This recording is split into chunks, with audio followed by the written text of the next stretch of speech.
Sono insieme a Salvatore Benigno, presidente CAFC Udine, proprio per presentare questo convegno, L'acqua che verrà, che rappresenta uno degli appuntamenti della rete tra i servizi idrici della regione. Allora, presidente, ha il piacere di ospitare questo appuntamento che si occupa proprio della nostra risorsa più importante qui nella vostra sede. Ma per noi oggi è una giornata molto importante, appunto perché parliamo dell'acqua che verrà. Noi vogliamo preservare questa risorsa idrica molto importante. Soprattutto oggi c'è un segnale molto forte: tutti e 7 gestori presenti a livello regionale sono qui presenti, tutti raggruppati all'interno di un contratto di rete. Abbiamo voluto dare un messaggio di unitarietà, di comunanza di intenti, proprio in una giornata importante e molto significativa che è la giornata mondiale dell'acqua, che si celebra il 22 marzo. Noi abbiamo voluto anticipare con un convegno e soprattutto con un collegamento online anche con le scuole, con pezzi della società civile, con professori, insegnanti, proprio per dare questo grande messaggio di tutela della risorsa idrica. E si parlerà proprio di questo, un po' di qual è la situazione oggi, di come si può effettivamente vedere e constatare il fatto che la risorsa idrica sia sempre meno, e anche che cosa si sta facendo invece dal punto di vista dei gestori proprio per affrontare il problema. Ma i gestori hanno delle progettualità strategiche, una per tutte questo grande finanziamento del PNRR che abbiamo vinto, classificandosi ai livelli massimi a livello nazionale, proprio perché eravamo tutti assieme. Nessun gestore da solo ce l'avrebbe potuta fare, abbiamo voluto farlo tutti assieme con una grande spinta alla digitalizzazione delle reti e voler diminuire quello che è un po' il tallone d'Achille degli enti gestori, questa diminuzione delle perdite idriche. Parliamo di circa 13-14%, che sembra una cifra banale, ma invece in una grande rete come quella presente a livello nazionale sono invece numeri molto importanti, con delle tecnologie all'avanguardia di ultimissima generazione, cercando anche di dare una forte spinta all'innovazione tecnologica delle nostre attività.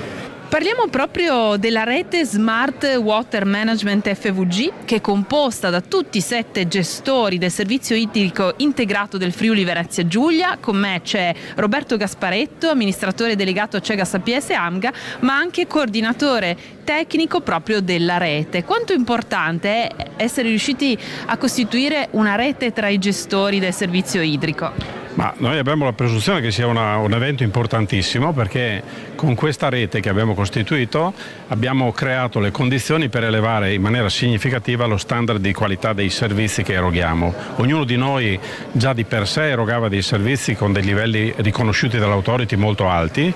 Insieme riteniamo di poter erogare dei servizi ulteriormente elevati dal punto di vista della qualità e di migliorare significativamente anche il livello delle infrastrutture. Non è un caso che appunto con la rete costituita siamo riusciti a ottenere un importante finanziamento PNRR proprio rivolto alla sistemazione delle reti per ridurre le perdite. Ma questo è solo uno degli aspetti che stiamo curando come rete, perché come rete stiamo affrontando tutti i problemi che riguardano il servizio dal punto di vista delle procedure da adottare, ma anche per smaltire i fanghi di depurazione, per gestire insieme anche gli studi idrologici che ci servono per dimensionare correttamente le infrastrutture di smaltimento delle acque. Insomma, mettendo insieme le nostre competenze liberiamo energie. Noi l'abbiamo ritenuto un dovere nei confronti del territorio che serviamo, perché il territorio che serviamo ha il diritto di avere servizi di qualità. Ognuno di noi era arrivato ad un livello quasi del massimo estraibile dalle proprie capacità. Mettendoci insieme abbiamo alzato questo standard. E poi c'è l'organizzazione anche di questo appuntamento di oggi, L'acqua che verrà. Si parla proprio di questa risorsa non infinita, forse ce ne stiamo accorgendo proprio. Sì, adesso tutti stiamo prendendo, in questi ultimi anni stiamo prendendo contezza del fatto che i cambiamenti climatici non sono solo una roba di cui si parlava nei convegni di un tempo, sono una realtà. Noi che abbiamo costituito la rete abbiamo proprio sullo sfondo il contrasto agli effetti dei cambiamenti climatici. Le azioni che noi facciamo sono tutte rivolte a disinnescare il rischio per la cittadinanza legato ai cambiamenti climatici. Noi gestiamo uno dei servizi che utilizzano l'acqua, perché poi con noi ci sono i consorzi di bonifica, ci sono i gestori degli impianti idroelettrici. Per la parte nostra, che è quella più pregiata anche dal punto di vista normativo, perché è quella destinata al consumo umano, abbiamo il dovere tutti di mettere in atto le azioni che sono necessarie per contrastare gli effetti dei cambiamenti climatici. Non si tratta di avere un approccio ideologico, ma qui si tratta di avere un approccio di concretezza. Gli effetti ci sono, dobbiamo contrastarli. Sono con Giovanni Piccoli, direttore reti a Cegas APS AMGA. Allora, direttore, benvenuto. Grazie e buongiorno a tutti. E parliamo anche proprio degli importanti risultati raggiunti a livello di rete dei gestori. Sì. Oggi si apre un'era nuova per il Friuli Venezia Giulia, perché grazie alla collaborazione e alla costituzione di un'importante rete chiamata Smart Water Management FVG e grazie anche all'importante azione di coordinamento dell'AUSIR, si è aperta un'era in cui i gestori si sono uniti insieme per poter dare origine a un gruppo che operi da un lato su quelle che sono tutte le attività inerenti alla resilienza degli acquedotti della regione Friuli Venezia Giulia, con un piano che si chiama Master Plan. Dall'altra parte abbiamo portato a casa un grande obiettivo, che è l'ottenimento del finanziamento PNRR relativo alla misura 2.C4, che riguarda sostanzialmente la digitalizzazione delle reti. Attraverso la digitalizzazione delle reti noi oggi vogliamo adottare una nuova metodologia di lotta alle perdite e agli sprechi dell'acqua all'interno dei nostri acquedotti, non affidandoci più ai metodi tradizionali di ricerca delle perdite, ma cercando proprio di sfruttare tutte le informazioni che i sistemi acquedottistici possono darci in termini di dati e poter quindi identificare a priori, a back office tutte quelle che sono i possibili punti deboli della rete. Questo ci permetterà di andare a ridurre sensibilmente nei prossimi anni, con delle azioni fatte sia di analisi e studio della rete, ma anche di intervento diretto sulla rete, di quelle che sono le perdite presenti negli acquedotti della regione. Parliamo anche della situazione della siccità, della disponibilità d'acqua. Con me infatti c'è Emilio Caporossi, responsabile della funzione acqua a Cegas APS AMGA. Allora Emilio, le falde acquifere isontine in che situazione si trovano al giorno d'oggi? Ma in questo momento la situazione è più o meno simile a quella dell'anno scorso, cioè è una situazione che non desta particolare preoccupazione al momento, ma che necessita comunque di un'attenzione particolare, che necessita di un monitoraggio continuo, perché dobbiamo verificare che questi livelli delle falde non scendano troppo rispetto a quello che è necessario avere per poter pompare i circa 100.000 metri cubi di acqua al giorno che necessita una città come Trieste e la sua provincia, quella che serviamo noi. Quindi al momento è una situazione positiva, nel senso che c'è disponibilità d'acqua, così come c'è stata anche l'anno scorso, e ci aspettiamo comunque in parte lo scioglimento delle nevi sul bacino dell'Isonzo, in parte anche le piogge che speriamo arrivino anche in primavera, ci facciano comunque passare un periodo primaverile estivo soprattutto tranquillo come quello dell'anno scorso e come è normalmente, insomma. Insieme a me abbiamo il direttore generale Marcello Del Ben, che ci parla di AUSIR, che raccoglie appunto il servizio idrico integrato. Una storia questa che ha permesso poi tra l'altro di lavorare molto bene in sinergia, ma anche di poter usufruire di quelli che sono i fondi del PNRR. Sì, AUSIR nasce operativo dal 2018 con la nomina del direttore e in questi anni si è strutturato in modo adeguato per poter interpretare al meglio le esigenze del territorio ed affrontare col senno di poi le difficoltà degli anni pandemici e le difficoltà legate alla crisi del 2022. In tutto questo la relazione con i gestori del servizio idrico è stata molto efficace e insieme abbiamo potuto operare delle elaborazioni adeguate per poter intercettare un numero molto elevato di fondi PNRR che in valore assoluto equivalgono tra idrico e rifiuti a circa 80 milioni di euro e in prospettiva ci danno una cantierizzazione pari a circa più di 130 milioni di euro di interventi da terminare entro il 2026. Quindi siamo molto soddisfatti per i risultati raggiunti grazie a un lavoro di squadra tra Ausir e gestori. Oggi si è parlato di acqua e quindi anche della tutela di questa riserva importante, di questa risorsa per il nostro pianeta, e voi, grazie proprio a questo lavoro, state guardando il futuro e la transizione ecologica. Sì, esattamente, uno dei massimi temi che abbiamo elaborato è stato per migliorare le performance della rete, quindi riduzione delle perdite, e l'altro progetto importante PNR elaborato comporta una soluzione per quello che è il rifiuto del servizio idrico integrato, che sono i fanghi da depurazione. L'acqua che verrà era il tema del convegno realizzato proprio dalla rete dei gestori idrici del Friuli Venezia Giulia. Con me c'è Renato Colucci, glaciologo e ricercatore dell'Istituto di Scienze Polari, che appunto ci ha parlato di riscaldamento globale, che è il termine giusto per parlare di quello che sta accadendo. È colpa dell'uomo il riscaldamento globale? Dove lo si vede soprattutto?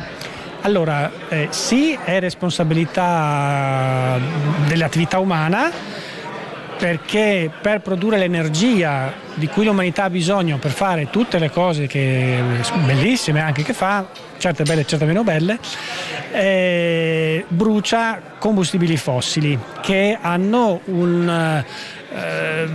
a modificare la composizione chimica dell'atmosfera, immettendo gas cosiddetti ad effetto serra, che quindi intrappolano in un certo qual modo la radiazione infrarossa terrestre e quindi riscaldano l'atmosfera. Lo sappiamo perché ci sono vari indizi che ce lo dicono, in particolare l'impronta isotopica del carbonio che forma la CO2 che c'è adesso in atmosfera e che ci dice che è di origine umana. Gli effetti si vedono ormai un po' dappertutto, in particolare in quei cosiddetti hotspot climatici, e il Friuli Venezia Giulia è uno di quegli hotspot, come lo sono il Mediterraneo e le Alpi, dove per tutta una serie di motivi ci sono degli effetti di retroazione positiva, cioè effetti che vanno a sommarsi all'effetto principale, che è l'aumento della CO2 e del primo riscaldamento della temperatura, che vanno ad amplificare questo riscaldamento e che quindi tutto il sistema si riscalda molto di più. Infatti, se a livello globale siamo a circa 1,2 gradi di riscaldamento sulla media delle temperature terrestri, in Friuli Venezia Giulia siamo già a 2 gradi. Le aree polari, in particolare l'Artico, ha già raggiunto i 3 gradi mediamente di riscaldamento, che è tanto. Direi di sì, gli effetti li abbiamo visti, li vediamo sia nel ritirarsi dei ghiacciai anche dei nostri territori come il Monte Canin, ma anche in tragedie come quella della Marmolada.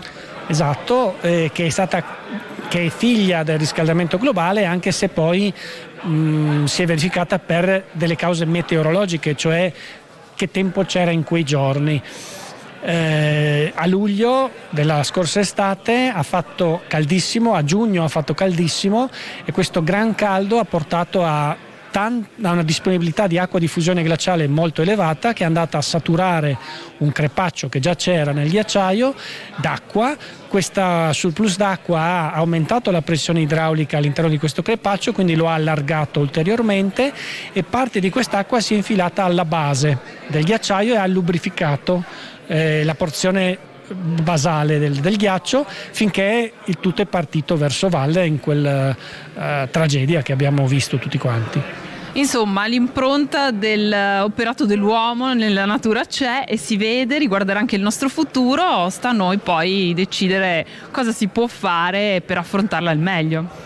Sì, anche perché uno strumento molto potente che abbiamo per predire il futuro sono i modelli climatici.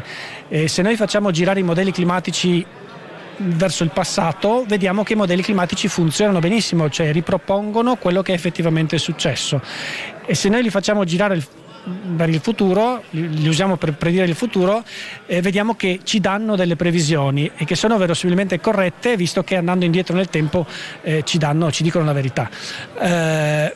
La cosa interessante è che se noi togliamo l'impronta umana vedremmo che il clima dalla metà dell'Ottocento a oggi si sarebbe dovuto raffreddare leggermente, circa 1/10 di grado a livello globale. Invece la temperatura è aumentata di 10 volte tanto, di più di 1 grado. E quindi anche questa è un'altra prova che il riscaldamento è dovuto alle attività umane, perché altrimenti la natura per conto suo starebbe andando verso un raffreddamento globale del clima e di conseguenza in realtà i ghiacciai si sarebbero ingranditi un po' rispetto a come erano 150 anni fa.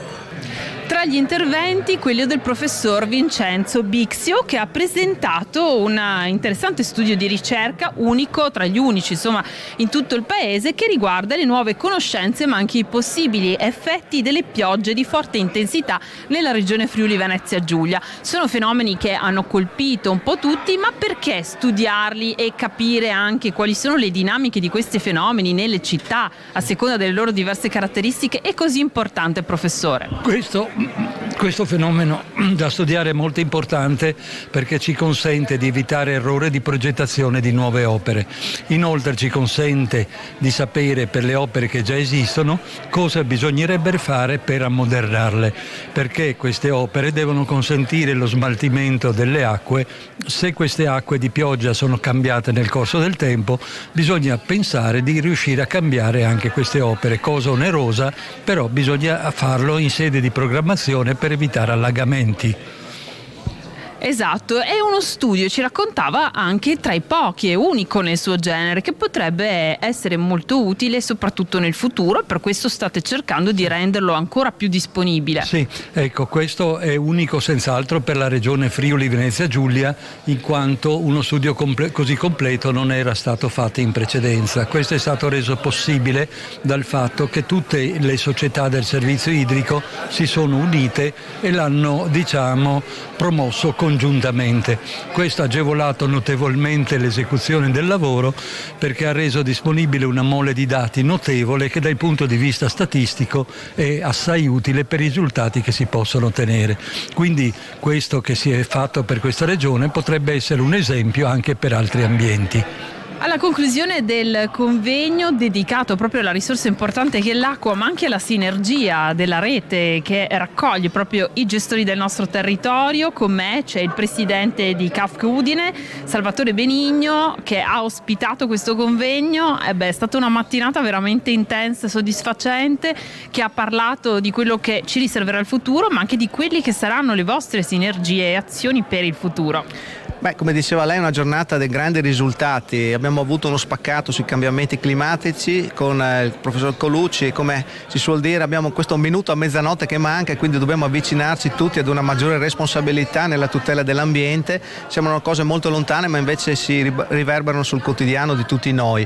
Abbiamo avuto un'idea anche delle precipitazioni da parte del professor Bixio e quindi quanto il principio di invarianza idraulica è importante nella pianificazione comunale, e per concludere è un'attività a cui tengo molto, quello che gli enti gestori fanno di fronte a queste situazioni, quindi dei piani strategici assolutamente importanti per la riduzione delle perdite idriche, per l'interconnessione delle reti, questa resilienza, questo aiuto vicendevole, questa mutualità diffusa tra enti gestori, per non dimenticare poi i finanziamenti che abbiamo ricevuto, quasi 120 milioni di euro complessivamente che l'autority regionale ci ha oggi rappresentato, che vuol dire imprese che lavorano, crescita del territorio, economia che gira in contesti di grande difficoltà come quelli che noi viviamo oggi, una notizia assolutamente positiva. Benissimo, allora possiamo guardare anche al futuro con più serenità, ma innanzitutto so che sono state anche intraprese tantissime importanti azioni per poter usufruire anche dei fondi del PNRR per migliorare la qualità e il servizio nel nostro territorio, per cui la rete dei gestori guarda al futuro con grandi nuove opportunità. Positività e soprattutto unitarietà d'azione, questo è un messaggio che oggi è venuto fortemente da tutti gli enti gestori e penso sia la grande novità. Non c'è più l'isolamento ma c'è una grande sinergia, una grande comunanza di intenti. Grazie mille allora e auguriamo buon lavoro a lei e a tutti i gestori. Anche a voi. Grazie, arrivederci.